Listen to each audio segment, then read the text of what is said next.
Todos conocemos la historia de Caperucita Roja, o eso creemos. Pero la versión original no es un cuento infantil, sino una advertencia aterradora. Hoy descubrirás la verdadera historia detrás de este relato macabro. La historia de Caperucita Roja no nació como la conocemos hoy. Sus primeras versiones datan del siglo XIV en Francia e Italia, transmitidas oralmente de generación en generación. Estos relatos no eran historias para dormir niños, sino advertencias reales. La versión más antigua conocida es la Finta nonna, la falsa abuela, un cuento italiano que presenta una historia aún más perturbadora. Más tarde, Charles Perrault escribió la primera versión impresa en el siglo XVII, eliminando algunos detalles macabros, pero manteniendo su esencia aterradora.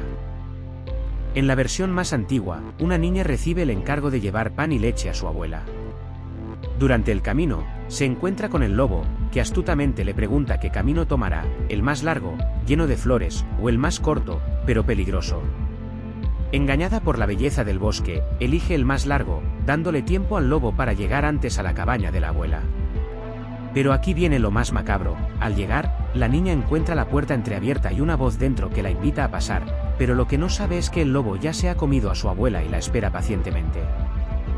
En algunas versiones, la abuela es brutalmente asesinada antes de que Caperucita llegue. En otras, el lobo usa su piel como disfraz para engañar a la niña. Sin sospechar nada, Caperucita se sienta a la mesa, pero el lobo le ofrece carne y vino. Lo que no sabe es que está comiendo el cuerpo de su propia abuela. Este detalle, que fue eliminado en la mayoría de los cuentos modernos, refleja la crueldad de los relatos originales. Después de comer, el lobo le ordena a Caperucita desnudarse y acostarse con él en la cama. Aquí, el cuento adquiere un tono aún más perturbador. En algunas versiones, la niña obedece sin entender el peligro, y cuando se da cuenta, es demasiado tarde. En otras, se percata de la trampa y utiliza su astucia para escapar, diciéndole al lobo que necesita salir para ir al baño. Con su permiso, se aleja de la casa y huye a toda velocidad por el bosque. En algunas versiones del cuento, Caperucita no tiene escapatoria y termina siendo devorada por el lobo.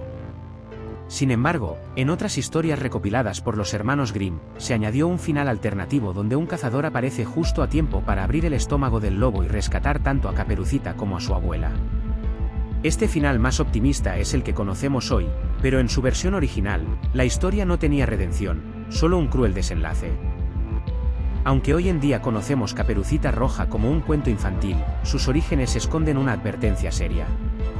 En la época en que se creó, los bosques eran lugares peligrosos, donde personas desaparecían con frecuencia.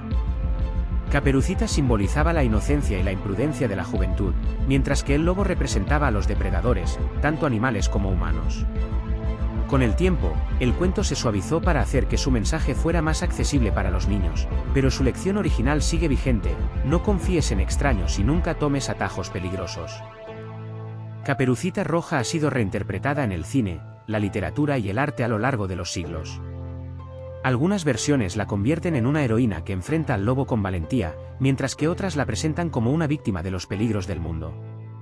Películas como La chica de la capa roja han explorado su lado más oscuro, mientras que cuentos modernos la reimaginan con finales alternativos más macabros. Aún así, la esencia de la historia sigue presente: la línea entre la inocencia y el peligro siempre es muy delgada. Lo que empezó como un cuento oral para advertir sobre los peligros del mundo se convirtió en una de las historias más conocidas de todos los tiempos. Hoy en día, Caperucita Roja es solo un cuento para niños, pero su origen nos recuerda que los relatos populares solían ser mucho más oscuros y realistas. Ahora que conoces la verdadera historia, ¿te atreverías a contarle esta versión a un niño? Déjamelo en los comentarios. Si te gustan las historias perturbadoras, suscríbete y activa la campana para no perderte ningún vídeo.